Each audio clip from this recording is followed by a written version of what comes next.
Penyelesaian cetak dan distribusi kertas suara terus dikebut oleh Komisi Pemilihan Umum Jawa Timur atau KPU Jatim. Di Jawa Timur sendiri, terdapat 60.751 TPS dan 31.284.418 DPT atau daftar pemilih tetap untuk pemilihan kepala daerah atau pilkada dan gubernur Jawa Timur. Target penyelesaian dan distribusi logistik tahap 2 berupa kertas suara dan formulir rampung pada awal November nanti. Proses penyortiran dan pelipatan pun juga akan dilakukan pada saat itu pula. Sementara untuk formulir tengah dalam proses yang sudah mencapai 50%. Anggota KPU Jatim Divisi Perencanaan dan Logistik, Miftahul Rozak mengatakan, kertas suara dan formulir telah dicetak sejak tanggal 19 Oktober tahun 2024 lalu dan sebagian telah didistribusikan ke daerah secara bertahap. Kertas suara berupa pilkada kabupaten kota dan gubernur dicetak sesuai kebutuhan, yakni 31.284.418 DPT, dengan 2,5% cadangan. Kertas suara dan formulir akan didistribusikan ke 60.751 TPS dan diharapkan proses berjalan lancar.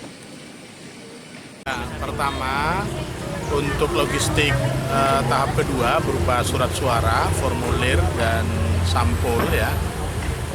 Ini sedang proses produksi dan proses pengiriman ke KPU Kabupaten Kota. Untuk surat suara secara khusus, untuk surat suara pemilihan bupati dan wakil bupati dan wali kota serta wakil wali kota, ini sudah 50% itu sudah berada di KPU Kabupaten Kota.